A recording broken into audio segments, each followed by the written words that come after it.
welcome to another edition of Flea Market Fantasy, the world's second greatest Bronze Age era comic book podcast. Joining me as always is new Michael, Kevin Jank.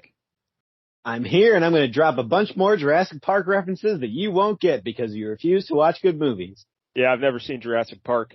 And I've also never seen the animated series that this comic book is based on, because why would I watch that? You know, why would I watch that? I didn't know there was one. I knew they had toys, but I figured that was just a toy line that they're like, this will sell itself. We don't need a commercial or, you know, like a animated series that's basically a half-hour long commercial or a comic book that lasts 3 issues. I guess we should say that the book we're reading today is Dino-Riders, issue 1 from 1989. And the man who selected that book is our very special guest. It's our old buddy Bob Myers. Bob! Hello! Now, I want to address a couple things right off the top. First and foremost, you've never seen Jurassic Park. No, I haven't. There's a lot of very famous movies I've never seen. I mean, I get that, but Jurassic Park's really great. I feel like I've seen it. You know, there's dinosaurs. All right. That's all you need to know. Right? I guess. But you haven't seen Jeff Goldblum in all his sexy glory. That's true. I'm all right with that. But you know, like Steven Spielberg, he makes okay movies, especially back then. He made one really good episode of Columbo. Well, there's that too. I'll give him that. But otherwise, it was downhill from there. But the other thing I want to address here. Oh, yeah, go ahead. Because I listened to last week's episode where at the end of it you mentioned that I picked this, and there was a comment about telling me to pick a good one. Now, I've been on this thing quite a few times. I don't recall this podcast, I'm sorry. Quite a few times. I don't recall ever being told to pick good ones. Yeah, pick a good one. Now, you guys have done a lot of issues of a lot of books. It's, you know, we're getting into the weeds trying to find stuff you haven't done and creators that you haven't really talked about. Yeah. I thought I picked a good one here, but no, apparently. There's a reason we never talked about this writer. Yeah, Jack, I guess you did some research too, because the guy who wrote this book has a fascinating story. Oh, I didn't even look at him. I figured you guys would. I'm like, I've never heard of either of these two guys, so probably this is somebody you haven't talked about. Oh, wait till you get a load of this guy's story. You know, that's a teaser. Oh. So what we'll do is we'll give background on the comic book, and if you're new to the show, we'll give you background on the comic book, and usually the characters, but no one cares about these characters. And then we'll review the comic book. And then we'll talk about the creators at the end. Usually we do writer-artist, but you know what? We're going to switch it around. We're going to do artist, and then we'll save the writer for last because his story is incredible. So wow. That's our closer, yeah. Yeah. All right. So, Bob, why don't you tell us your history with Dino-Riders? Was this something you knew as a kid, or did you just stumble upon it? I definitely knew the toys. I don't know if I knew what they were called, but I'm pretty sure I had some of these toys. It's entirely possible that I watched the TV show. I would have been like 5 or 6 when this came out, so I wouldn't really remember it. But if it was on TV, this is definitely a thing I would have watched. I had no idea there was a comic book. And I know you guys generally don't do issues number 1s, but there are only 3, and I scrolled to the other 2, and there's not a lot of dino riding in the other 2. Oh, yeah. So. It wasn't as much as I expected in this one either. Well, yes, they had to do a lot of setup. I was hoping for more. Yeah. And then they didn't really even set it up, like, why they're riding these dinosaurs. That was very quickly kind of skimmed over. Like, we're already with them. Because they found dinosaurs, real quick. And why not? There's a lot of jumps in logic. Yeah. Yeah. It's not the best. The editor needs to be fired for letting this out into the public. We'll get there in a minute. But I should point out that this, Jack, you keep mentioning 3 issues. That's all it was intended to be, just 3 issues. It wasn't like it started and they said, you know, this stinks, let's stop. They went in starting like, oh yeah, this stinks, let's only do 3. That's what we don't have enough story for this. But Dino-Riders, get a load of this though. It was actually created by Jerry Conway. Oh. You know, of the Spider-Man fame, you know? And the guy who stole the Punisher. That guy, you know. Created, but certainly not written by. Jerry, and actually his then wife, Carla, also was a co-creator of this show. She was also a waitress at Cheers. No, that was Carla Tortelli. Not Carla Conway. But Dino-Riders, it was created as an animated TV show that first aired in 1988. So I would have been 13. I was way too cool to be watching Dino-Riders at 13. Yeah, that's kid stuff. Yeah, I did not know this existed. I don't really. Basically, the toys they came out after. They're just dinosaurs with like missile launchers and guns on them and stuff, right? I mean, you that's say that so toy. nonchalantly. That's the most amazing toy to like an 8-year-old boy. It's a T-Rex everything they want. Shoots rockets and lasers. What? This should be the biggest toy thing in the world. I can't believe like they're not Dr. still Evil making sharks these. with lasers on its head. Exactly. Now, Jank, did you remember this when you were a kid? Like, because you said last week you said you didn't, and then you started looking at it, you're like, wait a minute, I do remember this stuff. So did all the memories come flooding back to you?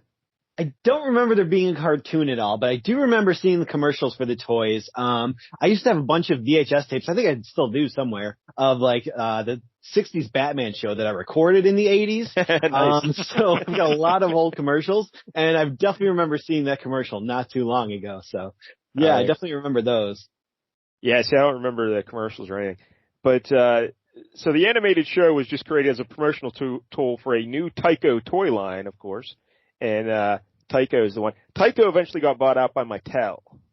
But back in the late 80s, it was like the third most popular toy line, like after, Kenner probably. And then Mattel. Yeah, I definitely had a lot of Tyco toys. Hey, you know what else Tyco toys made? US-1. Those trucks. And the US-1 trucks are what inspired that US-1 comic book that we reviewed here on this show a couple years back. And that book came out in '93 about the big old truck, the guy driving the truck. I didn't read that one, but it must have been better than this. Oh, that was awesome. Yeah, that was great. All right, so the animated series had 14 episodes, and it aired as part of the Marvel Action Universe, which typically was a 90-minute show that ran from 88 to 1991, and it featured Spider-Man and His Amazing Friends reruns alongside new episodes of RoboCop and Dino-Riders. So, do you remember that, Jank? Not at all. Yeah. Not even a little bit. Yeah. No, but I love the idea of a children's RoboCop cartoon. Yeah. No, hey, that Marvel Marvel Action too, where there was a kid leading the gangs there, the drug gangs. That was pretty great. Yeah, I didn't see that either. Yeah, of course. But this Marvel Action Universe show, it was on the 3 years there, and then in season 2 in 1989, it's most famous because that's where Pride of the X-Men made its debut. Oh yeah, with the Australian Wolverine. Yeah, Kitty Pryde, that was the first. Now that was a big deal for me at the time. I was 14. I was way into the X-Men. And like, that was like the first animated X-Men thing around, you know? So I remember watching the hell out of that. And, that was actually really good, I recall, Pride of the X-Men. Right? The animation looked cool. I've never seen the entire thing, but I know they used a lot of it for the X-Men arcade game. So I've seen, a lot of the stills and stuff in there. Yeah, and I remember like the theme song, X-Men, this is the day. Remember that? Nothing? Right. Not as cool as the 90s X-Men theme song. That's already I could tell you it's much worse than the 90s X-Men. All right. So this Dino-Riders cartoon had a lot of characters, And I was looking through the cast of like voice actors to see if I recognized anybody. And the guy who voiced the character Lad, I think I don't know if he's even in this book. Stephen Dorff. Oh. That is top quality content. Now I recognize the name. Jank, you're the movie expert. Could you tell the kids what Stephen Dorff is in? He was the villain in the Blade movie. That's right. Yeah. I think he was also in True Detective season 3. Okay, that's getting ridiculous if people are still watching that show in season 3. It was really good season 1. But anyway, 3 kind of sounded. 2 was terrible, but 3 was a little bit better. He wasn't that Dorf on Golf guy. That was Tim Conway. Yeah, that was a slightly different thing. Although I think he was taller than Stephen Dorff. He might have been. All right. As for the Dino Rider toys, there were 4 series of toys. So that's a lot of toys. Yeah. And like I said, it should be the biggest toy line in the world. I don't know how it didn't rule everything. You don't even need a cartoon because really all the fun is just battling with these dinosaur things. Like, there's not going to be a good story attached to that. But as a kid, all you care about is just, hey, I got these cool looking things. They're going to bash up against each other. That's all I need. And Marvel produced the 3-issue miniseries to further promote the toys. Also, in popular culture, there's a pretty significant Dino-Riders appearance. This is another movie I've never seen, but I hear tell it's called Toy Story. Have you ever heard Toy Story? Of course you've never seen Toy Story. I've never seen Toy Story. I haven't either. Wow, that's surprising. I don't recall there being any Dino-Riders in Toy Story. There actually is. Do you remember there's a Tyrannosaurus named Rex, voiced by Wallace Shawn. Yep. And people will know Wallace Shawn from My Dinner with Andre and Princess Bride. But of course I remember him as Arnie on the final season of Taxi. That's where I remember from. He was dating Elaine Nardo. Yeah. But anyway, that Tyrannosaurus is actually based on a Dino-Riders Tyrannosaurus. And in the movie, I think all the toys are saying where they come from. And he says, I come from a place called Mattel, I think, but it used to be another company or something. So he makes a reference to him being a Dino-Riders Tyco toy, basically. So, lost all the cool parts? Yeah, they took away all of his weapons and just made him a dinosaur. Yeah, just a dinosaur, because the kid lost all the weapons, I guess. But so look at that. There's no Toy Story without Dino-Riders. Just think of that. Wow. Andy not taking care of his toys. Sorry, Andy is the character. I mean, it's probably for the the best that he flushed Questar down the toilet. Yes. Questar is the main character in this book. We'll get to that. Usually we like to recap the characters and give you their history, but these are people you've never heard of, so it doesn't really matter. Yeah, and then the book, blonde guys, except for his brother. Yes, a lot of blonde guys who all look alike, and I have no idea who they are. Yeah, that may be another problem with this. Yeah, that was a problem, a pretty significant one. So in this issue, since it is issue 1, it goes over the whole backstory and origin, so we'll just discuss that as we go through the book.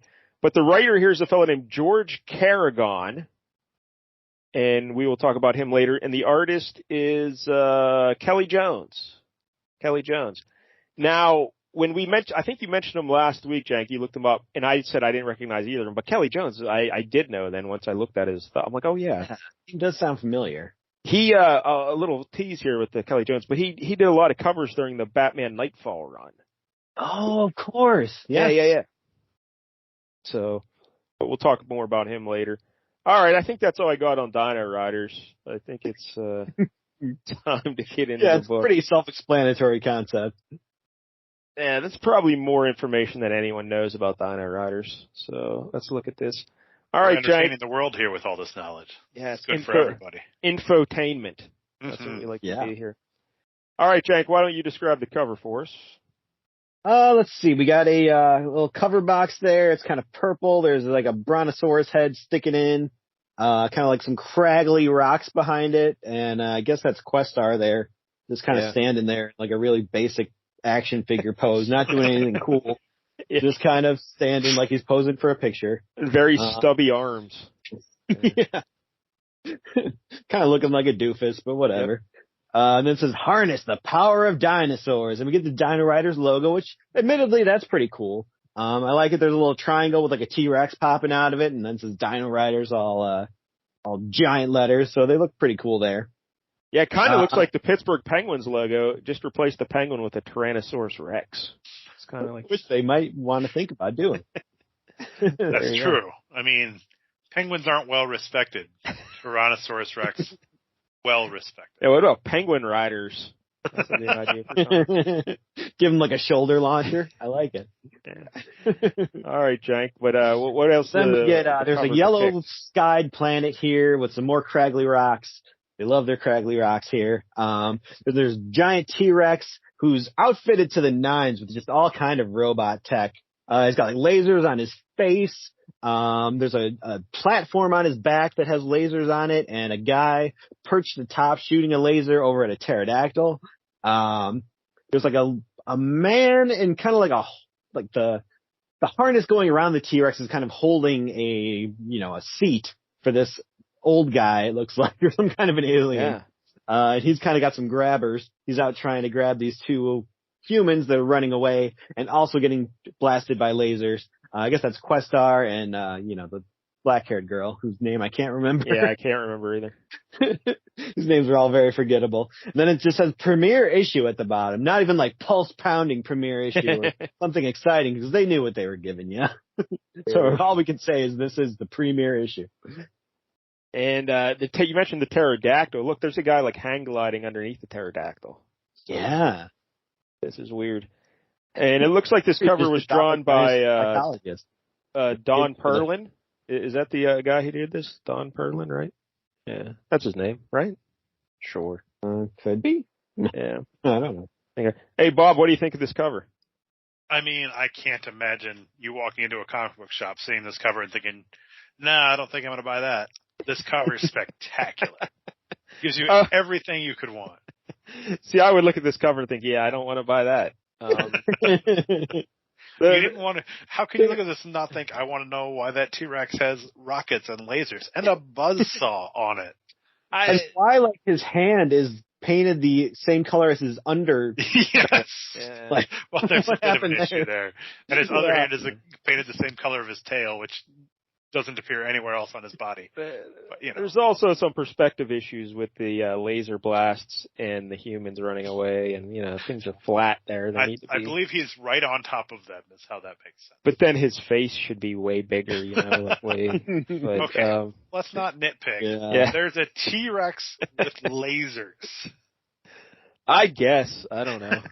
Not doing a very good job of selling like the snout of the T-Rex. Like it's very flat and it's real doesn't look flat. 3D at all. I mean, you're right. There's a lot of problems with it, but the biggest problem is Mike Dell never had a childhood. Has no fun or imagination at all. I was never into dinosaurs. I just never was. Not even when you're a kid. I feel like everyone goes through that phase. I guess I like Grimlock, the Transformers. Okay, that's something. But I wasn't like one of those already kids. watching Taxi when you were like 3 years he old. was 2 years I was. old watching Taxi. My fondest childhood memories. Watching We Get love Smart. Dinosaurs. He loved Judd Hirsch. I did. I really did. Now, what if Judd Hirsch had a rocket launcher? Well, no, it's just putting a hat on a hat. You don't need anything else on Judd Hirsch. He's already a badass. He doesn't need a rocket launcher. All right, let's look at the book. DinoRiders. Here's the introduction here. Valoria, planet in the Delos Quadrant. Utopian civilization, well advanced technologically. Does that say non, or what is that word there? I couldn't figure it out. It looks like Mon. Mon scale 6. Mon scale. I don't know what that means. Is that a real thing? Info box to tell us what the info box means. All inhabitants are dedicated to peace and possess some level of telepathic psionic ability, a discipline Valorians refer to as the Path. And this comes from the Galactic Encyclopedia. I remember one summer in college, I had a job selling Galactic Encyclopedias. I'd go door to door. Yeah. Yep. So anyway, this is DinoRiders. Hey, Jank, this big splash page, it's like some futuristic world. There's castles on like mountains and craggly rocks or whatever, Yeah. like you're saying. And that one to the right, that does not look structurally sound. Not at all. Yeah, it's like the Space Needle, but even thinner. Like they just got like a little toothpick holding this whole thing up there. Yeah, that seems like that's going to be a problem. I don't know if I'd want to live there. But they have space age technology. They know how to. They're there's gyroscopes or whatever and they such. are. Yeah. All right. Then there's another little yellow box here at the bottom. United Press Intergalactic Delos Quadrant Forces of the Rulon Empire under. Hey, do you remember that movie Moulin Rouge, where they had the people dancing? That's something different. Yeah. All right. Of the Rulon Empire under Warlord Krulos continue their advance. Resistance on the once peaceful planet Valoria has all but collapsed after 3 months of heavy fighting. So right here on the first page there, and I guess this issue is called The Path, we get a bunch of exposition just telling us what we're doing. It feels like I'm reading a textbook already, and I'm already out. They've lost me. So, there's a peaceful planet with, and the folks there have telepathic abilities, and they're being invaded by these Rulons, these aliens. So, Bob, are you excited? I mean, honestly, a little bit. Yeah. This is good sci-fi fantasy stuff, which I know you guys aren't into at all, but Yeah, I'm not a huge fan. Well, I am, but this is not the way to go about it. Like Star Wars, did it well. Like you just you get right away, this Empire, they're bad. Just by how they did it with a title crawl that was all exposition. That was less than this. At least we got a cool background picture. That is true. That's a good point, Bob. All right, Jank, so why don't you describe here what happens on the next page? Because there's like a love triangle of sorts, I think. Yeah, that's how we start. No dinosaurs, just love triangles. So we got Questar. He's like our main hero. He's a blonde guy. We got his brother, who apparently was dating this girl, Serena, but she told him to hit the bricks. She's like, don't mind speak at me. I don't want you in my head. Yeah. He's like, we were to be married. Why did you leave me? I didn't. You left me when you left the path. And then he kisses her. He's just like, oh yeah, come here. You still love me. And like he kisses her and then she gives him the old slap. Which, I mean, for me, isn't that how all kisses end? At least in my experience. Police report. Yeah. Yeah. And we get a very strange pose here where after he gets slapped, he's like, he goes down like he's in a, like in a football game, and he's about to hike the ball back to the quarterback. Yeah, I don't know what's going on there. His name is Tark, by the way. Nope, he just got slapped in the face. Oh, His Tark. Tark. And, but then, Jank, hearing her thoughts there, and then after she slaps him, she says, he sees right through me. So does that mean that she really does love him? Yeah. That's how I took it, which is just awful. But, Yeah, she's very confused. Because in the rest of the book, it doesn't seem like she seems way into Questar, the rest of the book. So this poor Tark fella, he's getting mixed signals, Yeah. Doesn't know what to do. Run around. Now, Tark, I believe he's supposed to be Questar's younger brother. Is that right? Because he looks very old. I was going to say, I assumed he was the older brother because he looks 20 years older than Questar. Yeah, that's what I thought too, but I swear later on they say younger, but I don't know. Either way, so they have their little fight, and Questar, he told both of them to get on some ship because they got to leave the planet, because the Rulons are coming. So she goes running onto the ship then, and Bob, would you like to take it from here? Okay, well, first we're going to jump around to 6 locations in about 3 panels. Yes. So outside in the front line, they're talking about if they're going to wait for more survivors, and somebody says there aren't going to be any more survivors. Then inside the palace, they're talking about how many survivors there are. Then they then they decide, okay, we don't have very many survivors. We have to initiate countdown. Then we jump to outside the Valorian stronghold where the Rulons are talking, and the Rulons, these are some great characters right here. Yeah, they are pretty cool. One of them's got the head of a snake. One of them's some weird bug thing. Yeah, I think like an ant. Yeah, it could be an ant. Yeah, that would make sense. I don't know animals all that well, to be honest with you. Well, that's an insect, so that really proves that you don't know your animals. Yeah, it's true. But yeah, it's pretty weird that these Rulons, they're like a smorgasbord of creatures. Like there's not like one. There's snakes, because some ants, of them are sharks. Like yeah, there's like a hammerhead Thundercats villains where they're all just different animals. It almost seems like they were created to sell action figures and not to make sense in a story. Hey, you know what else is an interesting look is Questar's ship. Yes. Bob, if you had to describe the shape and appearance of Questar's ship, what would you how would one describe that? Yeah, I think Ace and Gary from the Ambiguously Gay Duo. that is a good way to describe the ship.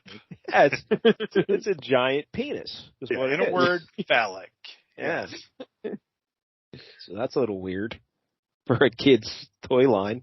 Let's make this look as much like a penis as we can. All right, so we see Questar and his folks. They take off and they shakoom is the sound effect. That's a good one. And they fly out into space there. But the Rulons are after him, Jank. And we see like a little hammerhead shark guy. And we see their leader, who's kind of I don't know, some sort of a lizard with a fishbowl on his head. Yeah. I guess if you combine the lizard and Mysterio, you'd get this guy kind of. Yeah. So he's pretty cool. And so they're chasing after Questar, and but Questar, he's got a trick up his sleeve. What's he going to do there, Jank? Do you remember? He's going to activate his step, which I guess just keeps track of how many steps he's taken in a day. No, it's something else. Burns calories. No. Yeah, it's the space-time energy projector. So this will allow them to escape the Rulons for good. But as soon as they try it, it's not working. They don't have enough power. Didn't do those calculations too well, apparently. So then the Rulons start trying to tractor beam in their spaceship, and apparently the tractor beam is overfilling them with energy, so now they got enough. So they're good to go. And we're like, okay, we're gonna escape out of here, open up a portal. And because they're connected to the Rulon ship, the Rulons end up going along with them. Yeah, so they both go through the portal. Hey, there's one other thing we need to mention about this Questar fella. He wears a headband. He does wear a headband. Yeah. I don't know if that needs to be mentioned. He's basically the dollar store version of Quasar. And he's even got a very similar name. No, I believe Quasar is the dollar store version of Quasar. Well, yeah, good old Questar with the headband. All right, so they go through this portal and they end up in like they go back in time, right? Because this is Earth, right? Yeah, it does say it's primeval Earth. Yeah, okay. So, and you see all the dinosaurs running around the big penis-shaped spaceship, the silhouette. And now we see some other members of the crew, and we see Questar there. Well, wherever we are, it's home now. And then there's some dude with his hair sticking straight up. I have no idea who he is. He says, "Wow, Questar, look." And then there's Serena. And that's Youngstar. You didn't pick up Youngstar because he's young. Yeah. Also, the way you just scrolled past the whole page of great dinosaur artwork. I don't know. Oh, yeah, I guess. Terrible. Yeah. Yeah, you solid. did see the dinosaurs. Yeah. Bob, would you like to identify the people here? Would you like to identify the various dinosaurs we see, Bob? Okay. The first one, you have some type of pterodactyl. You have a triceratops. Yeah. I honestly, I like dinosaurs. I don't know the names all that well. Yeah, I don't know what these guys are either. It was like iguanodons or something like that. That's possible. Look at Jank pulling out iguanodons out of nowhere. All right. Then we also see there's an old guy. Might be a Pachy in there. That one might be a Pachyosaurus. Yeah, definitely. Yeah, well, definitely one of them, yeah. And then there's an old guy here with like white hair and a white beard, and his eyes are all white, so he's like blind, you know. And he says, Mind's eye. And he says, "Where are we, Serena?" And then this other guy who I have no idea who he is, he says, "Serena, describe it to Mind's eye." And then Mind's eye says, "Thank you, Gunner," just so we know who that guy is, you know. That's a perfectly natural flow of conversation. Yes. When I'm looking at something amazing, I usually tell someone else to describe it to the blind guy. Also, if you all have telepathic powers, why is he not looking through one of their eyes at all times? Oh, that's a good point, Jack. That is an invasion of privacy. Yeah, that is a good point. But so Serena says, "I wish you could see it, grandfather." Oh, that's her grandfather. "It's a beautiful primitive world, untouched by Krulos's destruction. Look, dinosaurs. Those are dinosaurs." That's what Bob said when he read this. He's like, "Look, dinosaurs." That's exactly right. Those are dinosaurs. Now, this is my favorite part. Questar goes up to a big brontosaurus. That's what that is, Bob, right? A brontosaurus? I believe it's a brachiosaurus, but we don't need to be technical. All right. I have no idea. What's the difference? I don't think, and I could be wrong on this, I don't think brontosauruses ever actually existed. I believe what they did is they got the head of one animal and like the body of another, and they confused it and they named it a brontosaurus, but then years later they realized, like, wait a second, this actually doesn't fit together. So this isn't actually a real dinosaur. Wow. So everything I know about dinosaurs I learned by watching the Flintstones. And I know Fred would slide down a brontosaurus' neck, when he's leaving work. He would, yes. Yeah. But anyway, Questar sees this. Oh, I don't forget what you called it. But anyway, he says, "All of you stay back. Maybe I can reach them with my mind." And then he says, "Easy, big fella." Even though he's still just talking, he's not really using his mind. And then someone says, "Questar, use your amp." And then there's a little editor's explanation. "Amplified mental projector, worn around neck to assist telepathy." Thank God that explanation was there. So then Questar says, "Friend, no hurt, because Questar realizes that these dinosaurs speak English. Well, he has mind powers. He's translating in his mind the dinosaur's language. He's just like transmitting pictures of him, running on the beach with the dinosaurs, so they know that he's friends. Exactly. Yeah, that leap in logic, that was a bit much. So then, I guess it's Questar saying Sky. No, there's so many names of characters, and I have no idea who anybody is. I know Serena, and I know Questar, and Tar. I think those are the three that I know. Tark, yeah. Or Tark, yeah, Tark. So he says, Sky, no, it means us no harm. Remember, we're the invaders in its world. So they're trying to make friends with the dinosaurs. But then, Jank, we cut over to the Rulons. Yeah, we do. What are they doing? They're just going right to the enslaving the dinosaurs, capturing them in nets, like bolting pieces of equipment to their faces and stuff like that. I guess these are brain bolts or something they call them. Mind boxes, I think. Brain boxing. Brain boxes. There we go. Brain boxes. Yeah. Brain boxing. So basically, as soon as these things get put on their skulls, it allows the Rulons to just control them. And Questar and Serena are watching this all go down. That's an unusual perspective for that panel. They're using binoculars. Right up Main Street on Questar there. Yes. I would have chosen a different angle for that panel myself. But he's lying on his belly with his legs spread, and we're looking at his bum, just right there, right up there.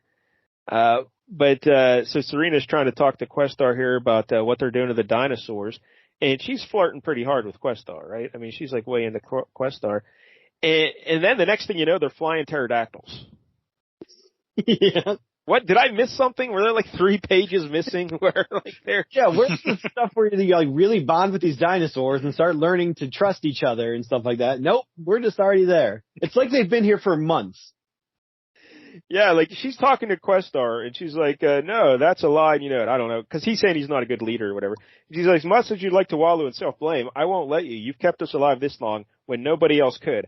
All right, and she touches him on the shoulder there. They're getting all close. And then bang, next panel, soon, up in the corner. Yeah, soon. That could be a long time.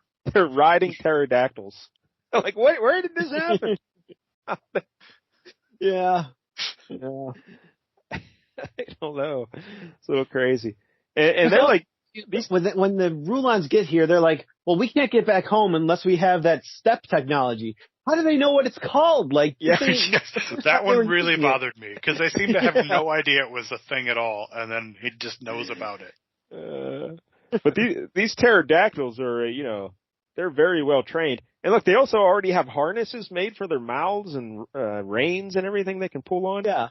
Like, wow. They're very resourceful. Yeah, this is crazy. That was all from Questar's BDSM dungeon. On his penis-shaped ship. All right, so now this scene really confused me because now suddenly there's just multiple blonde guys talking and I have no idea. Yeah. Like, I don't know. I was like, which one of these, is that Questar? Did he change outfits? Who's this guy? What is that guy? Did you have any idea who these people were? I did not. I absolutely did not, and I read it like 3 times. I'm still not sure. One of them is Ares, but I don't know who. I don't know who the other guy is. Ares is the guy in the all blue outfit, right? Yeah. Okay. And I think that other guy. Yeah, I don't know. Is that Young? At first, I thought it was supposed to be Turk, but Turk looks completely different, or Tark, or whatever his name. Yeah, Tark. Yeah. So it's not Youngstar. Youngstar is the guy in the other panel who's got like the spiky hair. I feel like that's Youngstar. Maybe this is Steven Dorff, lad. This might be Steven Dorff. It's just Steven Dorff.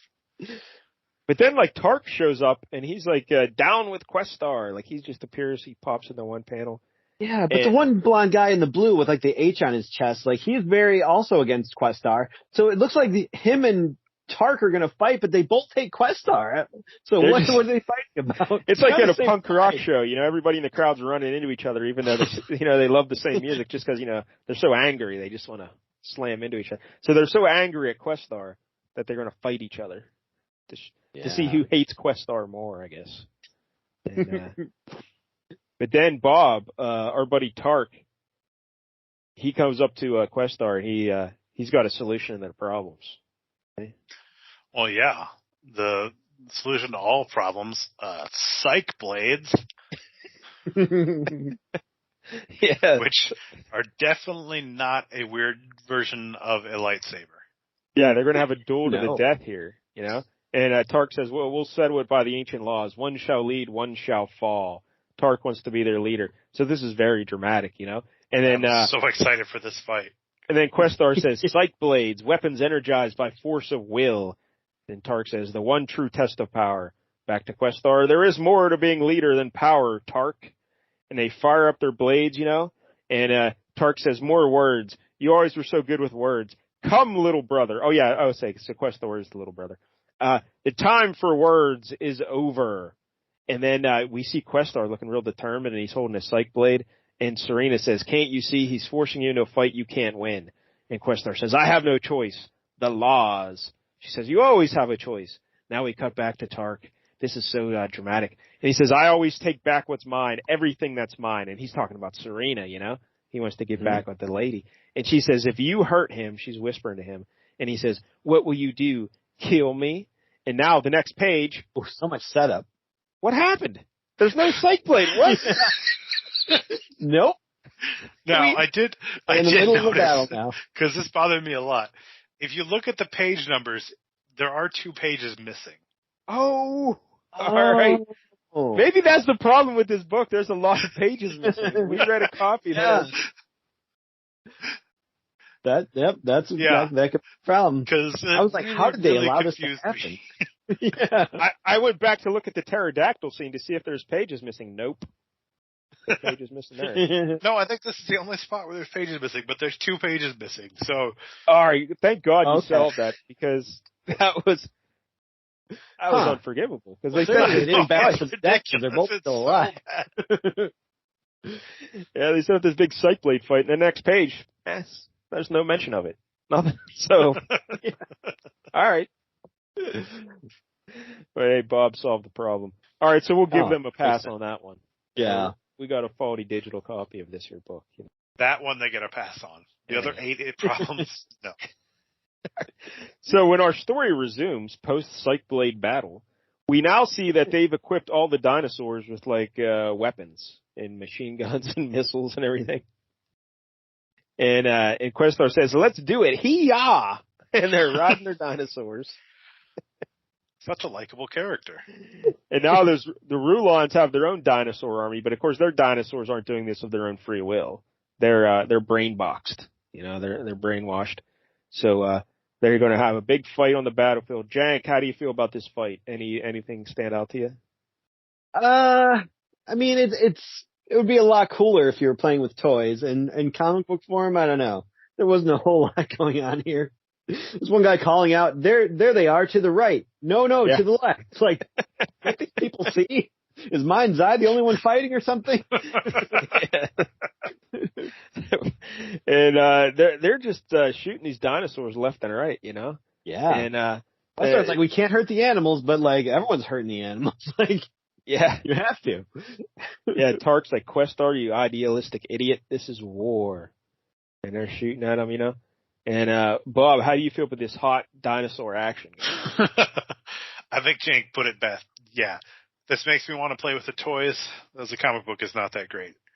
I do like how the Triceratops has, basically they put a helmet on it, even though a Triceratops' whole head is basically a helmet. That's it, hat on a hat, yeah. It's a hat on a hat. But it does look cool. But yeah. At one point, a tree falls on the Triceratops, and Questar frees him. You know, he's like, hey, relax, little buddy. I'll free you there. And he frees him from the tree, and he rips off his brain box thing. So he frees that little dinosaur there. So now he's buddies. And then he jumps up and he kicks somebody off another dinosaur. This Questar, he's a pretty tough guy, you know? Mm-hmm. Yeah. He's a pretty good fighter there. And now, Jank, they play a little trick on the Rulons. Would you like to walk us through this? Oh my God, this is the worst attempted trick I've ever seen in my life. But somehow it still works. One of the guys, I guess it was the guy with the H, maybe? I have no idea. Like, yeah, they are. One of the many blonde guys. Yeah. Blonde guy number 7. Attention, Rulons, this way, please. He's so polite when he's leading them into a trap, so they have to respond. It would be rude not to. They're like, kill the mammal, and they all ride in with their dinosaurs. And, like, the name's Youngstar, Bug Eyes. Oh yeah. A hidden battle station. They run right into. It turns out the Brachiosaurus is there with, like, some giant-ass lasers, and he just says, surprise. And look at them run. We did it. They'll be back soon enough, youngster.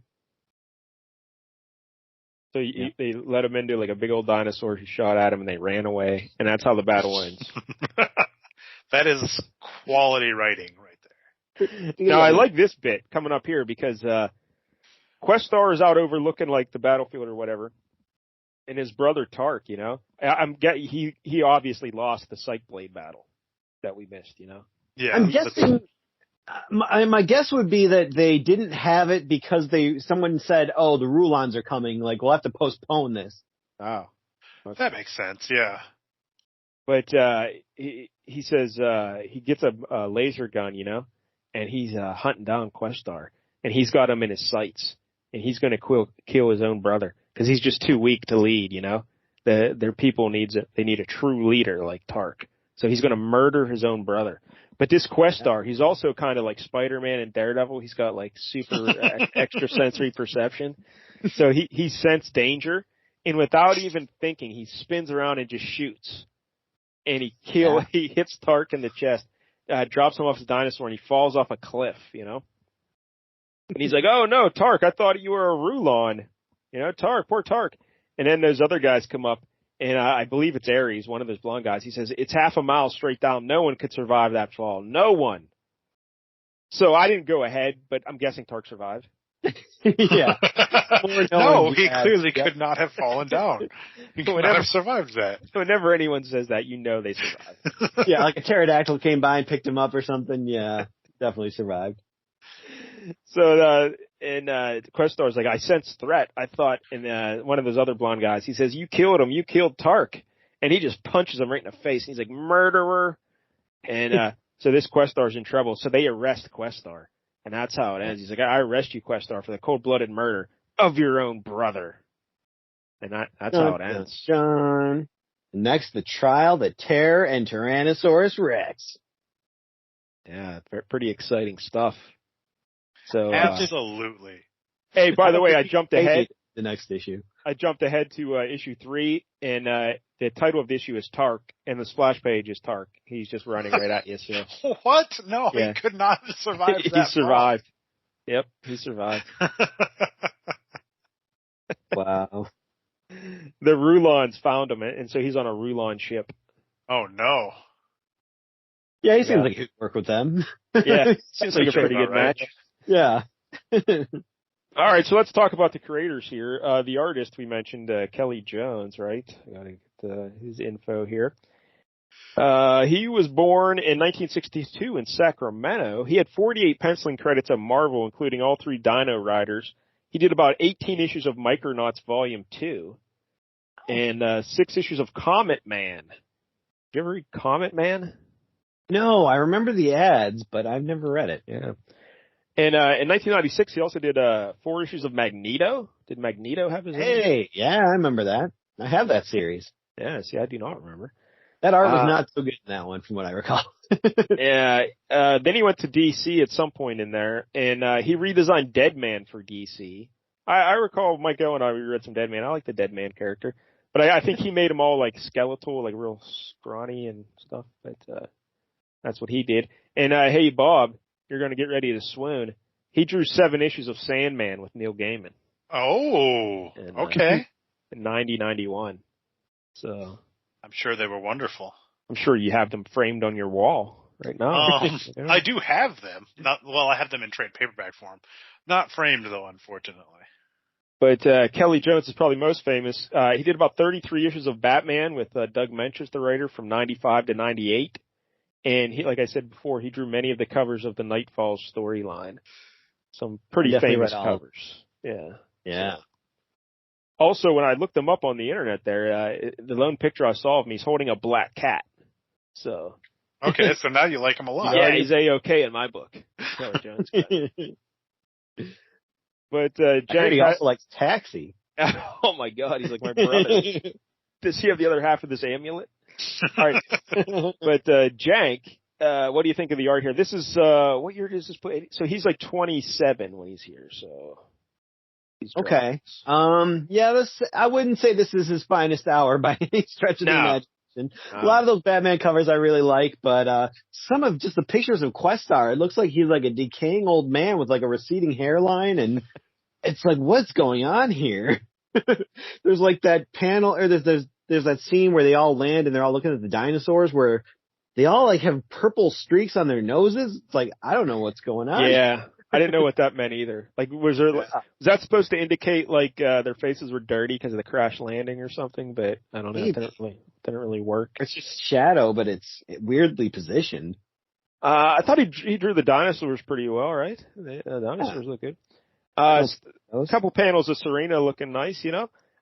There's one panel of Questar like jumping off of a dinosaur that looked pretty cool, and you can kind of see like older Kelley Jones style there, I think. But overall, I did not like the art here. You know, just not the best. But Bob, how'd you feel about it? I mean, you guys, just a bunch of haters.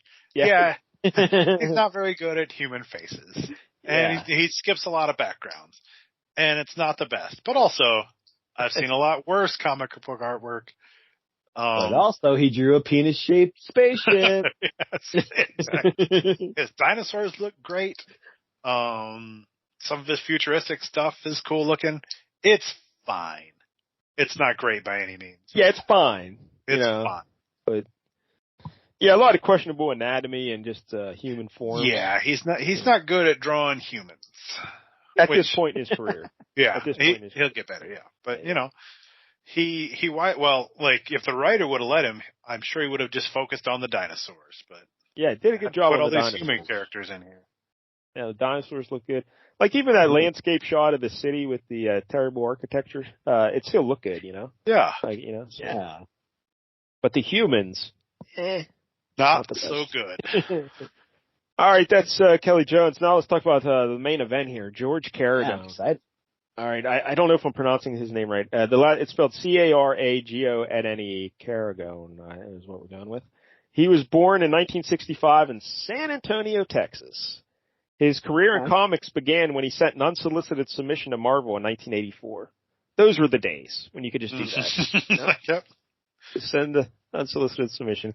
He had 29 writing credits, including all 3 Dino-Rider issues, 4 issues of What If, 5 issues of Masters of the Universe, and several annuals. Like he did annuals for Daredevil, Namor, Thor, Punisher, Captain America, and the Fantastic Four.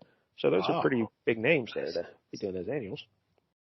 But they were annuals. So. Yeah, that's the thing. Like in the no one really cared about the annuals in the 80s. Have some annuals, have some what ifs.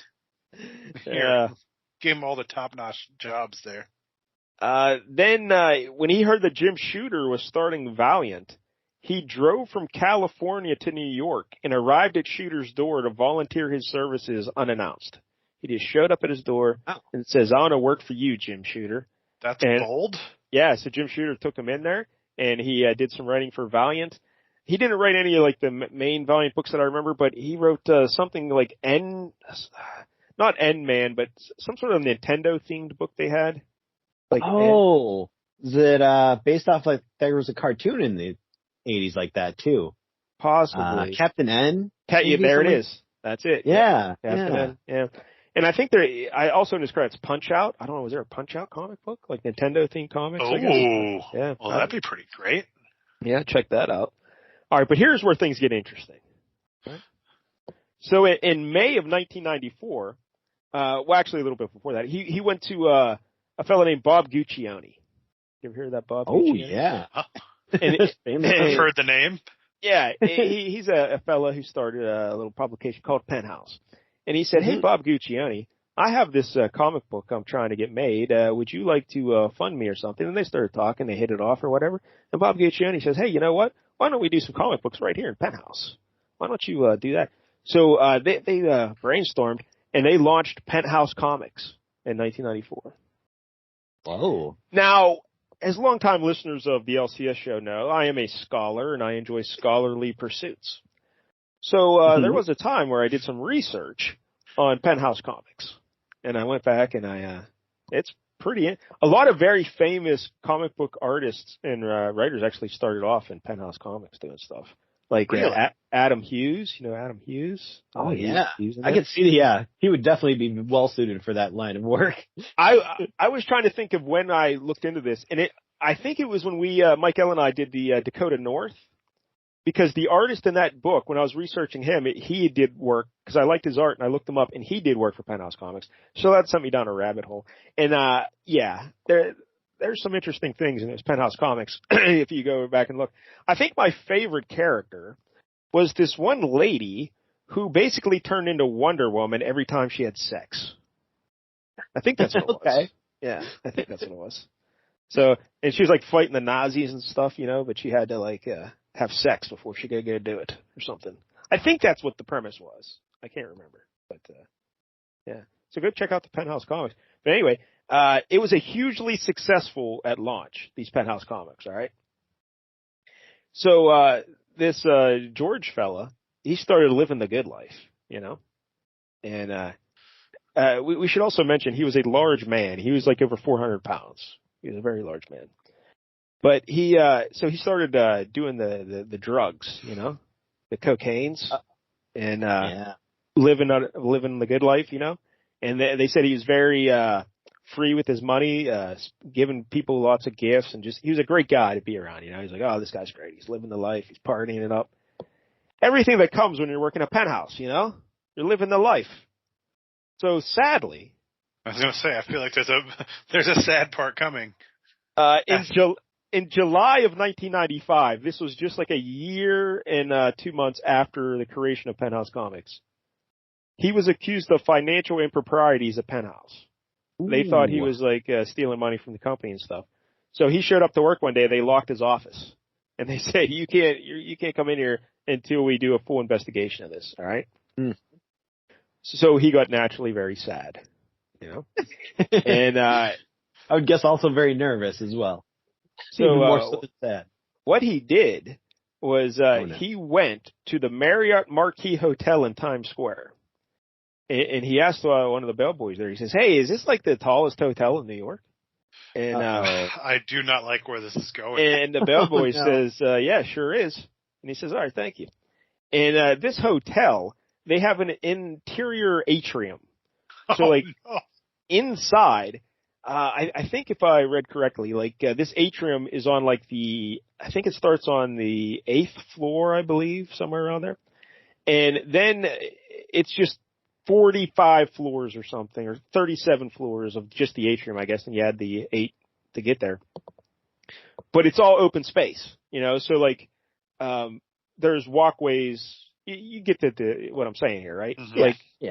The rooms are on the outside. The interior is completely open space. So he he goes all the way up to the top, and then he puts on a Walkman loaded with soundtracks of James Bond, because that was his favorite movie. James Bond, Okay, yeah. And then he jumps off. Oh. Yeah. And he's a 400-pound fella. Oh, no. And there a guy who said no one could survive a fall from that height? Yeah, I'm hoping that's where this goes. Yeah. And apparently when he's falling down there, he's bouncing off ledges and decorations and stuff.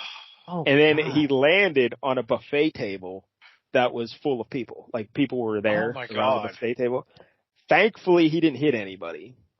So no one else was injured physically, but the people that witnessed it were horribly scarred emotionally for the rest of their lives. Yeah. And there were some little kids there too, and they saw it. And so it was a pretty traumatic thing. Imagine that. You're eating lunch and the guy just falls and lands on your table. Like, what the what? Oh my God. So yeah. Sadly, he died. Yeah, that's I don't want to, make baseless speculations, but I think he may have been guilty of financial impropriety. Yeah, I think so. I think he saw the writing on the wall there, and he said, "All right, I've had enough," and he just jumped off. But what a year he was living there, that last year of his life at Penthouse, enjoying the good life. Right. Ended pretty horribly. And, thankfully he didn't kill anyone else, because that's horrible, That is. Yeah. It's a horrible way to kill yourself, putting everyone else at risk, you know? Like two, like why? Yeah. But, do you remember Mark Evanier? We discussed the writer for Gru. Yeah. And, did he also do DNA Agents, I think, right? But anyway, he was buddies with his George. He knew George, you know? And, he has a blog called newsfromme.com where he just writes various stories.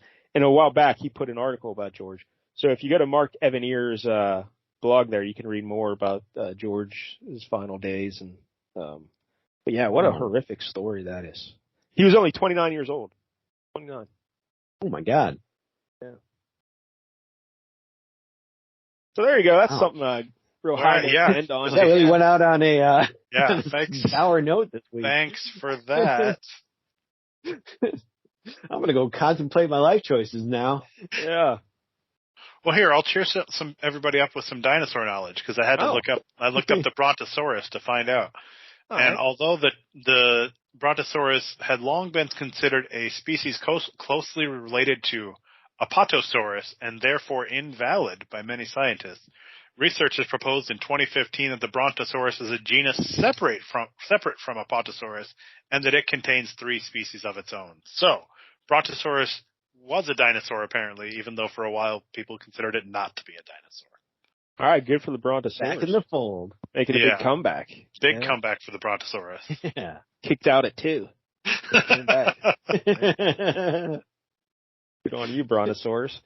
All right, well, that's a positive note. What did you feel about the rating here, Bob? Keep in mind this man killed himself when he was 29. What did you think about the rating? Okay, well, that was harsh. Well, we're giving it a bit less negativity because it's missing 2 pages. Yes. Yeah, so maybe those. I'm going to assume those 2 pages really tied everything together. Yeah. Yeah, there's a lot of clunky exposition and clunky dialogue. Yeah. It's not the best. I will say I really like the bit at the end where he kills his brother. I mean, because that's obviously a huge, moment there, a personal conflict the next year. So yeah, that's a lot. You can go a lot of different directions from that moment, so that's a really good thing. Until they, no-sold it with the, no one could survive. Yeah. George, he fell 500 feet. George. That's how far that was. So Tark, maybe a little bit more than that, I think. Half a mile. Half a mile, I think, is a little bit more than that. But he was just guesstimating, though. They didn't have a tape measure. That's true. But a half mile. It could have been 12. They put all their money into harnesses instead of tape measures. And this guy could be real bad at depth perception. Like, you don't think in his darkest hour, George was reflecting back on Tark's demise here. That was my assumption, and he thought he would survive this fall. Yeah, I hope because, again, assuming Jank is right, Pterodactyl probably came in and saved him. Who knows? Yeah, don't know. But they have those in the atrium. You don't know. Sometimes they have wild birds and stuff like that. Maybe that's true. Figured there could be a pterodactyl. Jank, how did you feel about the rating here? I mean, I was going to say this is one of the worst comics I've ever read. But that was because I think 2 pages were missing. That definitely, it takes some of the sting off of it, knowing that we missed some of this because I was like, I'm not tracking this at all. Like, this is messed up. This is take the keys away from this guy because he's been overserved. But since we missed part of the issue, I guess that has to soften that blow a little bit. Yeah, overall, it was pretty bland. I felt like they tried to work in character names in weird places. Yeah, too many characters. Too many blonde guys. And not even like, if you're going to have this many characters, like, just do the little boxes that explain, like, oh, this is this guy, and his powers are this, or something like that. Like, you don't have to keep trying to work it into dialogue and me still not being able to follow along because they all look the same, like, whatever. Maybe keep it to just the 5. Questar, Serena, and Tark, the love triangle, the old man, and maybe the young kid. And just keep it there. Yep. Like, just roll Ares and Tark into one character. Like, just make them one guy. But, devil's advocate here, they had 3 issues to sell this toy line and to include as many characters as they could and make a story out of it. That is true. The editors were probably like, no, we need more characters in there, more characters. Yeah. So it's possible they could have written a good story, but unfortunately, selling toys was far more important. Now I'm going to guess when you get assigned to do the Dino-Riders book, you're not really busting out your literary chops here, yeah. Also probably it's true. Also, like, fairly low stakes in that there's just 6 people who got trapped here. Like, I guess we want to see if they survive, theoretically, but, like, I guess the people back home are all pretty much saved because you just brought the leader of the bad guys to the past, so they're going to be fine now. Yeah, I don't know. Were there a lot of survivors? Because there was that weird conversation about how many survivors there were. There were 200. But then they said, no, there weren't 200. There's 200 Rulons. So I don't know what the hell they were talking about. It was it was very confusing. But yeah, I don't know. It is what it is. It's a comic book about a toy line. I mean, I expected more like a Star Comics, Masters of the Universe type thing, but instead this was just horribly confusing and not very interesting. Remember the Masters of the Universe? What was that? The Hurricane of Hate? Remember that? Yeah, the Hurricane of Hate. Hordak and this Hurricane of Hate. Yeah, I love Hordak. Yeah. All right. Anyway, so that's Dino-Riders issue 1 from 1989. Jank, what do you give it 1 out of 10? Ooh, well, knowing that we missed 2 pages, I'll bump it up to a 2. I was initially going to go lower, but wow. Yeah. This was rough sledding. I would say, of the comics I've read on this show, it's probably at the bottom. Yeah, there's. Have you ever read A Christmas with the Superheroes? Yeah, I mean, I'd rather see Superman try to pick up a guy on the side of the road by showing a little leg. Bob, what do you think, Dino-Riders? I mean, I was thinking like a 5. Wow. It's not that bad. Also, I just want to point this out because, we're never going to talk about Dino-Riders again. No. I jumped ahead to issue 3 to see how Tark survived, and it doesn't really show. But somehow they mix his DNA with dinosaur DNA, and he turns into a half-man, half-stegosaurus, and it looks awesome. Wow. I am invulnerable, like a dinosaur. That's pretty awesome. Wait a minute. Right? I don't think that's true. Yeah, dinosaurs aren't really invulnerable. Dinosaurs If are dinosaurs are vulnerable, why aren't they here now? Yeah, their one weakness, giant asteroids. That's a weakness they have. Well, but, I mean, there theory. was that. In theory. You're so smart. How come you're dead? So anyway, I'm going to give this a 5. Wow. For what it is, it's a comic to introduce these. Mostly, I like the drawings of the dinosaurs. I'm shallow. I don't care. Okay. That's all right. I like the idea of it because it's got this weird sci-fi and fantasy mix. Obviously, it's not well done, but I've read worse things. Yeah, Sandman. Remember that? I know. But we don't need to be throwing shots like that. I'll give it a 3. I'll give it a rating between you guys. Cause it's a kid's comic book. I like the idea of the love triangle. You always want to have one of those going on, although I don't know if it's executed properly. And I like the end when he kills his brother. But again, I don't know if it's executed quite properly. But still, there's some good ideas there in terms of plot and character and stuff. So, and the dinosaurs, I guess, if you're into that sort of thing, that's, hey, imagine if there were chimps, chimp riders. Yeah, that's literally. tiny, Mighty Max sized people. Chimps instead of dinosaurs, you'd be giving us an 8. Yeah, I would. Hey, Bob, remember we did Planet of the Apes on this show? Remember that? Yes. Yeah, that was great. Planet of the Apes. That was awesome. All right, so that's Dino-Riders. Jank, what are we reading next week? All right, we're going to do a little bit more of some good old meat and potatoes with this next pick. Because as we teased on the LCS Hockey Show, which is the other podcast that we do, I mentioned that I had made a sale on eBay because I've been trying to sell a bunch of comic books. Yeah. I sold one big lot that was almost 200 comics for about $600. So that was a nice haul. I was happy about that. So in honor of that sale, I'm going to pick one of those issues. So we're going to be doing the Wolverine ongoing series. Nice. Number 10. Yeah, is that 89 or 88? Yeah, 89, August of 89. So sneaking it in there. Really cutting it close. Yeah, I've been meaning to pick one of those Wolverine ongoing series because we did the limited series on here. Yeah. Up the Frank Miller one. We did that one. So this is the ongoing. It ran, I think, 189 issues, and then they rebooted it with a number one like they like to do all the time, which is annoying. But I sold that entire series and the 6 annuals, so. Wow, it's a hell of a run. Yeah, when it started, it was Claremont and John Buscema. I don't know what it was. 10 was doing number 10 as well. Yep. Okay, those two guys.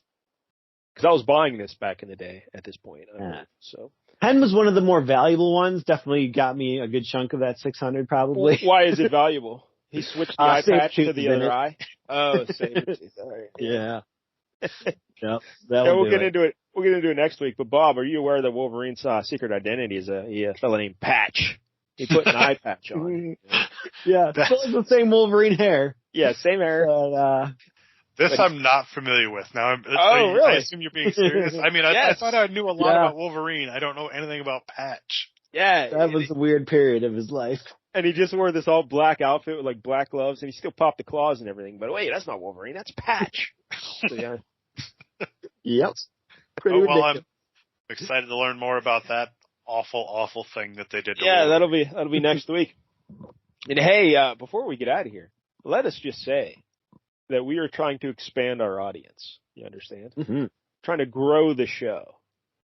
We're conducting a lot of market research.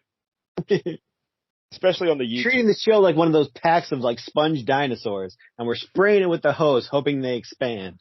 Yeah, it won't. It's a solid reference right there. But more dinosaurs. We're doing a lot of research, and it shows that our audience is very discerning about their comic books. You know, our audience, they're very fancy people. They like to wear smoking jackets and drink brandy out of snifters. You know, that's our audience. They're gonna love Dino-Riders. Yeah, yes, they are. But if you see us on the YouTube, you know, get over there and what are you supposed to do? Subscribe. That's what you got to do. Like and subscribe. Like and subscribe. Hit that bell for notifications. Yeah, we're going to try. Down below.